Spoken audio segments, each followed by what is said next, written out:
I mean, we might get a copyright strike for it, but I'm pretty sure there's a clip of Homer Simpson falling off a cliff, and that is going in.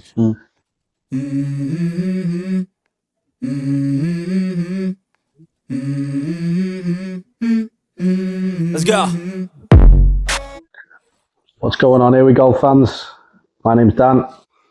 My name's Jay. How are we? Welcome back to the podcast. We're recording episode 4. We are home from Centre Parks and back in my kitchen. Shame, really. Lovely forest, that. Was. Nice kitchen, though. This kitchen. If I do say so myself. Coffee. We didn't even have any coffee, didn't have a French press. Believe it? No. Give us a crappy little Bosch coffee machine with 4 pods in. Bosch. About 60 quid a pod in the park market in Centre Parks Village. No thanks. No, thank you. Yeah, so coffeeless last week, so we got good coffee. We had beers though. We had lots of beer. Lots of beer, yeah. and some amaretto. Not for me. Not like you do. Can't stand that stuff now. Anything with almonds in. Good few IPAs. Yeah. IPAs. Decent. IPAs and IPBs. Lots of styrofoam. Just whilst we're on Centre Parks, on the first day we did the pub quiz, didn't we? Yes, we did. We did do the pub quiz, and our quiz team name was Here We Golf. You may have seen our short. We got a shout out from the quiz master. No, it's blue.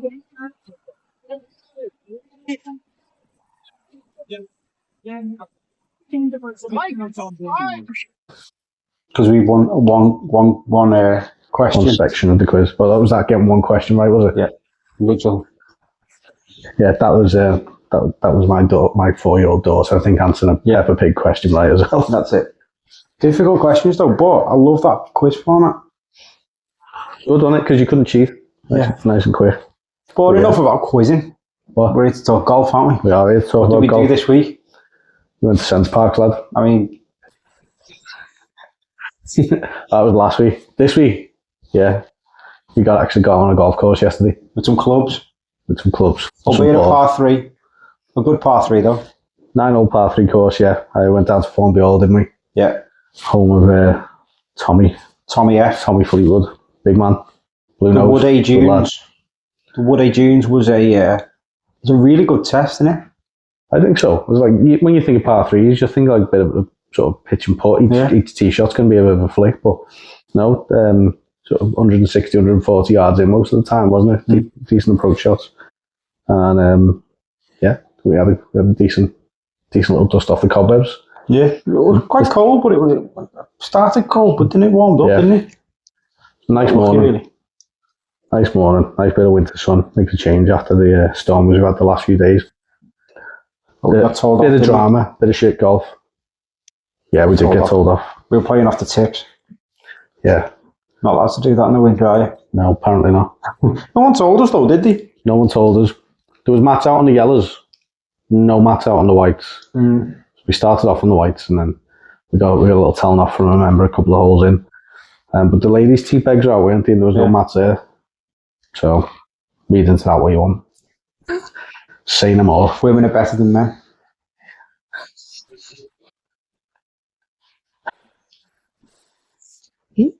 Women don't take divots. Do.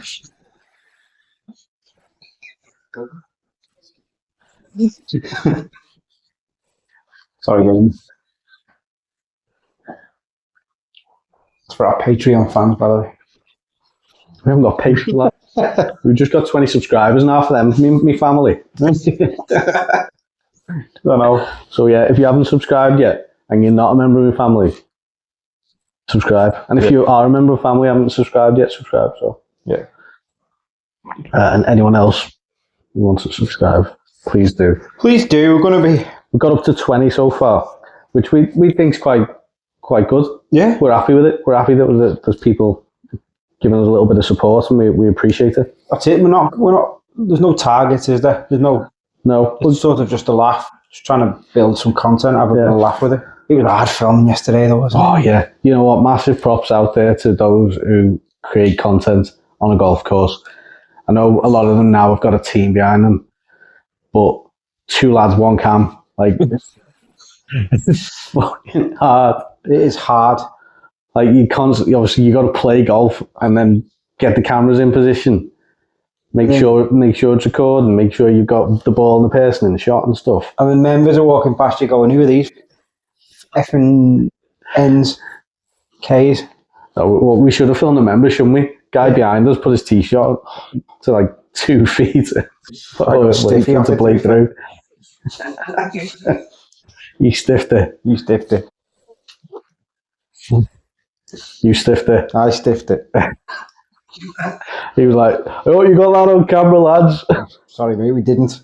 Because you're not part of Here We Golf. No. But if you're watching this and you want to be part of Here We Golf, please don't grass on us and tell us to get up on the mats. Because you told. You definitely told, because then the guys came around and told us. Oh, get on the mats, get on the mats.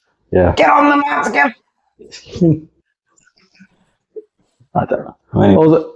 I mean, like, happy to play off the mats, just the guy in the shop needs to tell us that before we start. That's right. But anyway, played well. So yeah, did okay. Couple of decent shots and couple of nightmare ones. Couple of bad ones, yeah. I think the tits off a few shots. As I say, we did try to film it, so we're gonna have a go at it, and it'll be coming out in the coming days. Mm-hmm. And so yeah, you can all watch us hack it. Watch us hack it round the old Wood Dunes of Thornby. So, what's new in the world of golf this week? What's new? I'll tell you what's new. Tristan Lawrence and Max Homa making double bogeys and triple bogeys all weekend. That's what's new. Tristan Lawrence was Mr. Yo-Yo, wasn't massive he? biff. He was up, and then he's down, and then he's 2 under, and then he constantly. You make a little run, and you think, right, he's got himself back into position here, and then bam, double bogey. Or like 2 bogeys and 3 holes or something. He was my captain. That's why I'm so annoyed with it. Because he was just like. The man was Max Homo, and he. Max Homa. Homa, yeah. And he was looking to win it, and then next minute. Well, he was there all week, wasn't he? All week. And then 40 on the back 9 in the last round. What? Just fell off a cliff. Yeah. Don't. Oh, yeah, too many donuts the night before that. Yeah, there's I mean, we might get a copyright strike for it, but I'm pretty sure there's a clip of Homer Simpson falling off a cliff, and that is going in.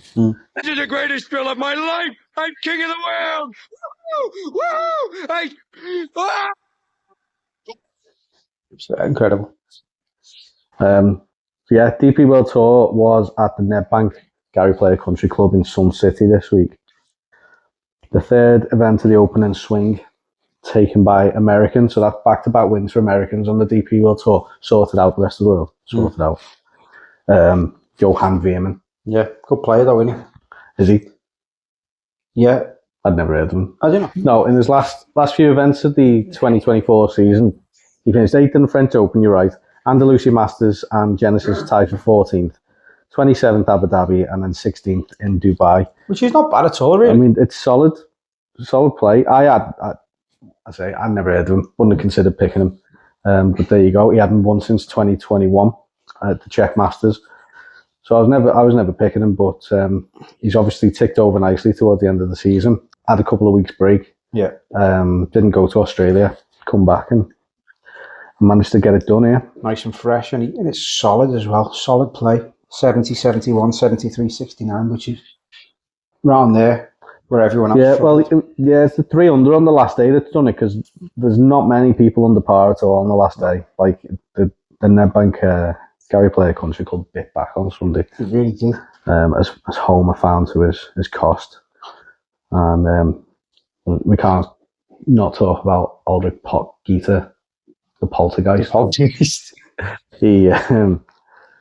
He was there with Homer most of the week, and he had a couple of shots lead, and then he extended it. Yeah. I can't remember what hole it was. It was par 3, and he triple bogeyed it. Scared himself.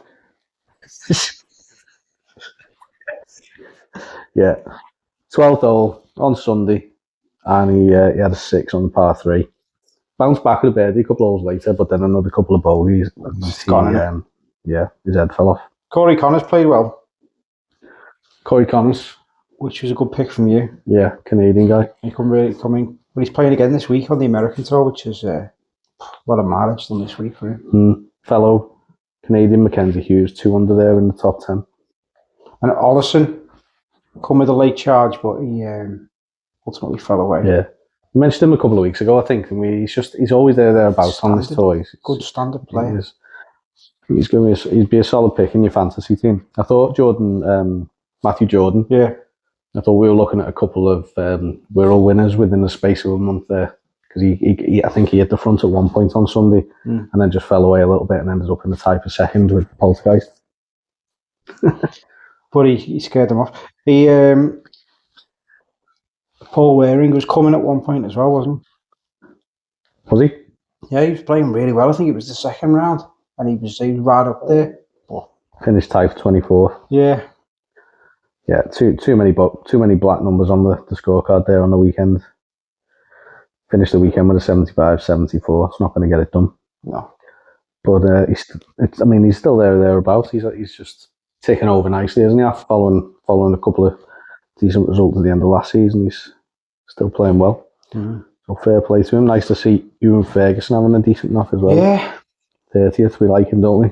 We do, yeah. Good player, really good player. We watched him on another channel, not naming any names.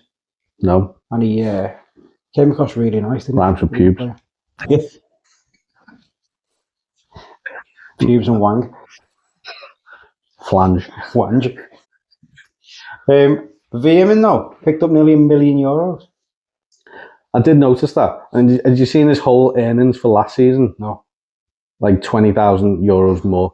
Wow. Like he's nearly done last season's earnings in one event. That must feel good, mustn't it? Though? Yeah. He can just put his feet up now. But he's not going to.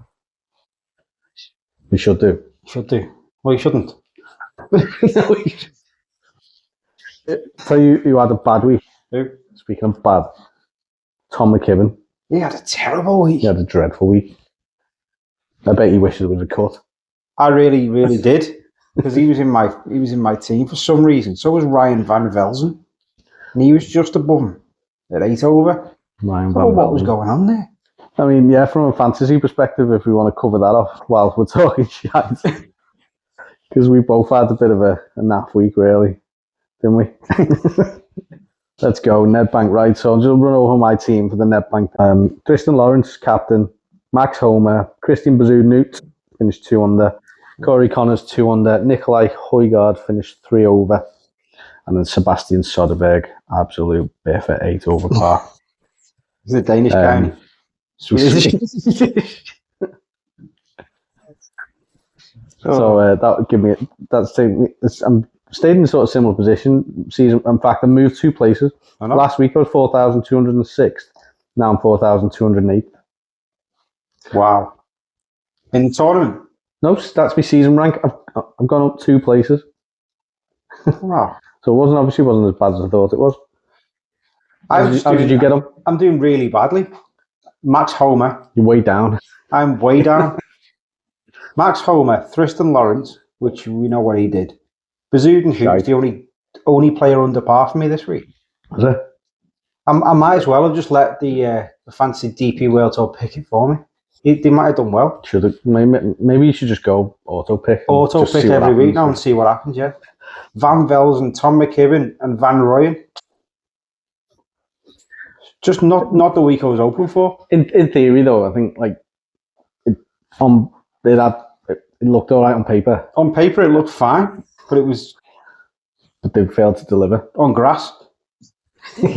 Golf is played on grass, not on paper, not on screen or paper. No. If you're still living in, unless you're. But season rank 12,455. Oh, that's a long way to claw back. That is a long way to claw back. But it's still early days. It's not. I'm more than 3 events in over the whole year. I think there's 42 events in our league. I might as well give up. You are 13. Unlucky for some. 2,260 points, which is about. It is 412 points behind our leader, Matt Yu, west of the woods. Well done, Matt. Matt had the Poltergeist, which made a big difference this week. So he captained Homer, Corey Connors, Poltergeist, Nikolai Højgaard, Mackenzie Hughes, and then Eric Van Rooyen was his biff for the week. So Matt, well done to you, leading the way. Don't know how to work iPads. John Wood has dropped down into second place on 2641, and Kevin Renton makes up the top three, 2482, with me 3 points behind him. So Matt is still on course for the Boxer Pro V1s at the end of the opening swing, of which there's only 2 events left. Still quite close though. Yeah, I think it's between Matt and John now, isn't it? Kevin and I, and then maybe Darren in behind there need a good week to be able to try and usurp him. But if Matt plays it safe this week, I think it's going to be difficult to I top played one it now. safe last week. Okay, moving on to the upcoming week, episode 4. This is episode 4, and this is event 4 of the DP World Tour 2025 season. Alfred Dunhill Championship, Leopard Creek Country Club. I'm not telling you, man. In the Republic of South Africa. You just auto-picking. I just don't know whether I've got it in me, to be honest with you. I will tell you. So I've gone Captain Bezuidenhout.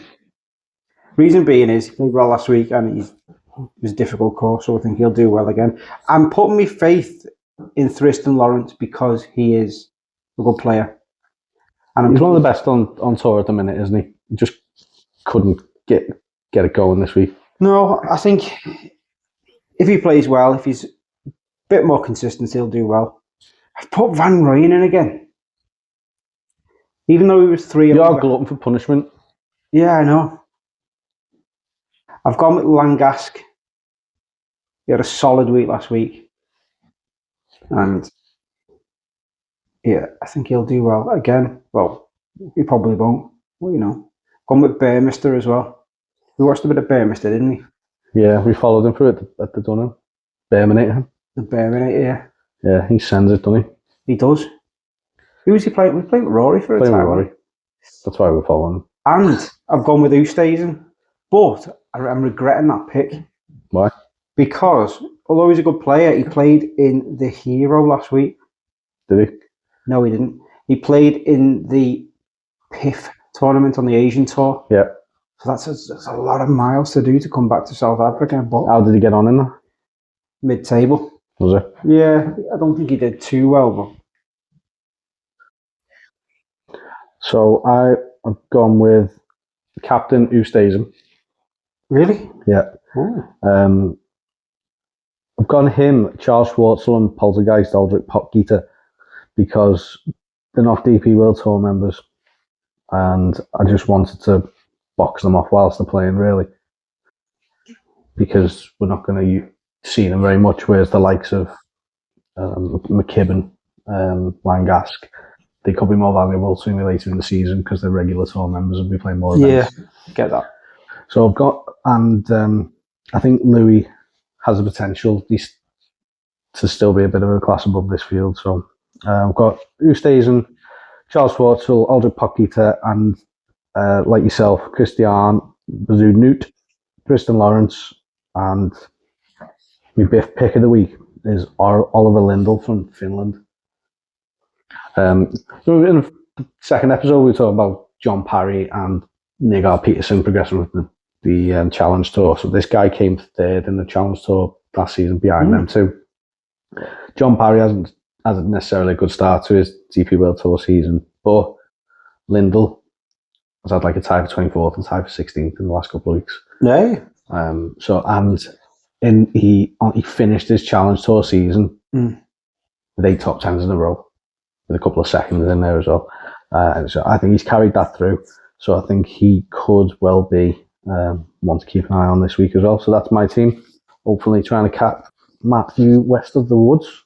I think we've commented on that before. The Challenge Tour is not an easy tour as well. So if you finish well on the Challenge Tour, it's not like going into a whole new different ballgame. You're still against yourself. It's still especially towards the end of the season as well. There's pressures on because obviously what's to get out of it at the end. So have you seen the results of some of the Challenge Tour events? There's still 20 under par at some stages, so they're still good players, aren't they? So it's just brutal, isn't it? So that'll cover off DP World Tour. for this week, I think. Yeah. And then next week's episode, there'll be the final events and preview of the opening swing in Mauritius. Yeah. And then we'll have a bit of a break into Christmas, I think. Yeah. So we'll talk about our friends on the PGA Tour in this unofficial PGA Tour event. The hero. We one thing we got right last week, Mr. Scheffler, head and shoulders above the rest, despite Comfortably. having a bit of time off as well. Just it was like practice round for him. Yeah. Like he just literally coasted through. No one put him under any pressure. So one on the final round, there was one moment where Thomas puts his drive down the fairway and he's 3 behind at this point. Scotty puts his drive in the wasteland, so it's like sandy, pebbly area, but you can ground your club. It's not classed as a bunker. So you're thinking could be a bit of a 2-shot swing here. Scotty nails this shot to like 8 feet, and it's a tight entry into the green, and it's perfect. And he just obviously just put it back in his face, like he put it back at any slight glint of hope that Thomas had. He just shut it out completely, and then he threw an absolute dart into that final hole as well, which Tiger would have been proud of. That's the kind of stuff Tiger used to do. He's class. Just draining long putts, throwing darts into these flags. No one could compete with him. He's won by 6 shots in the end. 4th place, Akshay Bharti is 10 shots behind. Like it's not. We covered it last week. A bit of a non-event. It was good to watch in terms of the display Scotty put on. Yeah. Because we used to watch Tiger for that reason, like just really good golf. Yeah. But in terms of a competitive event, it's becoming a farmers league, isn't it? Absolute garbage, yeah. It's like the French league. PSG are running away with it. Yeah. PSG, also known as Scotty Scheffler. I made a mistake last week, actually. I said that last place gets world ranking points, and they did up until, I think, this year. And now they've brought a change in. I read a bit about it, don't know too much about the change, but basically the bottom 3 don't get world ranking points. But it still remains that if you're handpicking these players, and like, I mean, just got bloody leaderboard. Handpicking these players, Matthew Pavon finishes in tie for 17th at level par, while Scotty's 25 shots ahead of him. Why are you getting world ranking points? That's what I thought. I looked at Jason Day. I think he was... Nick Dunlap, 1 under, shoots 4 over on Sunday. 4 over on Sunday, Scotty shoots 9 under, and you get world ranking points for finishing 24 shots behind him. Different grade, you know. I'll tell you what I didn't like either as well. PGA Tour and Golf Channel. Ludwig A. Oberg and Bob McIntyre finished in 6th and 7th. You want to film them or what? Like what, lad? I just didn't see them. I saw Aaron Wright, all the bunker shot. He was way back in 1 under, way down. On the field? On the field of Aaron Wright, yeah. And that's the only reason he showed it, is because he hold the bunker shot. But like, I think it's the... They show plenty of Thigala. Why though? He's American. Exactly. They're threatened, aren't they? Like Rick Shields. Big Bob. Bob does sports. Do you watch them? No. Fat Perez? No. No. How do I? Just going back to the fantasy, I've changed my team. Eric Van Rooyen does not deserve to get in my team this week. No, get in the bin. And I think... Eric. I'm going to go with Jorge Campillo. Just because he shot a 67 in the last day. So whether that's... He was inconsistent in the rest of the event, but if you're shooting a 67 in the last day when it's a difficult course, then come on. Jorge. Go on, George. Big George. George and the Dragon. George of the Jungle. Leopard Creek. You'd be some leopards in the jungle. Hidden. Absolute shite waffle, isn't it? I wouldn't watch this. Don't like and don't subscribe. Shit. Right. So yeah, have we torn enough of a shred off the PGA Tour yet this episode? Yeah. No, I think there's more we could say. Let's talk about next week's event, the Grant Thornton. Yeah, Jason Day and Lydia Ko are going to win that, so we can just move on. Yeah. No, they might not. No, they won't. I don't want to cover that. Okay. Cover it in G's, lad. Well, we're trying to talk about the PIF Saudi International, powered by SoftBank Investment Advisors at Riyadh Golf Club this week. Let's do it. Let's do that then. I've had enough talking about the PGA Tour. Absolute pony. So yeah, John Catlin was leader of the Asian International Series for quite a while, thinking that he was going to sneak a little live Tour card.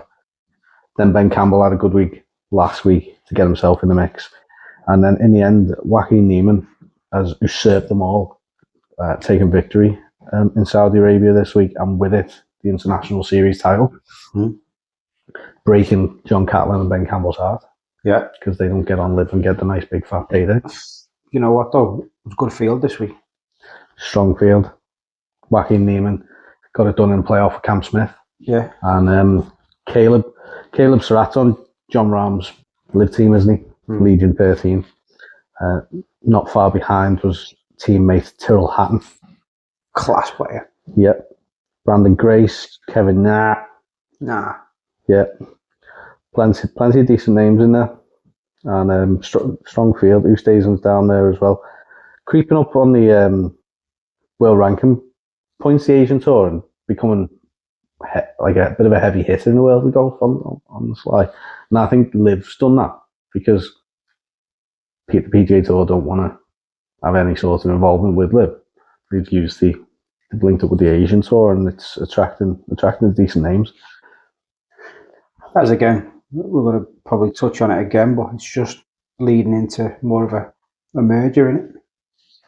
Yeah, we mention every single week. I don't think we're going to go a week without talking about this merger, are we? No, until it's done. This is turned into a merger campaign. Yeah. How many golfers does it take to change a light bulb? 4. I'm going to do on this week in golf history. Bit of an interesting one compared to the last couple, to be honest. Kind of ties in with our little Hero World Challenge. So, synopsis. So, we're going to go back to 1998. We're going to go back to South Africa for the Nedbank $1 Million Challenge. It's $2.5 million split, pairs to split between 12 players. And those 12 players included, I think it was 7 of the top 10 in the world golf rankings. Just because of the money that was on offer, they managed to drag them over.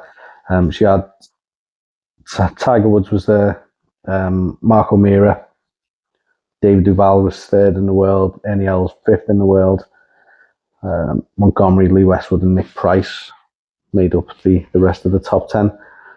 And the lowest ranked was Bernard Langer at number 29th in the world at the time.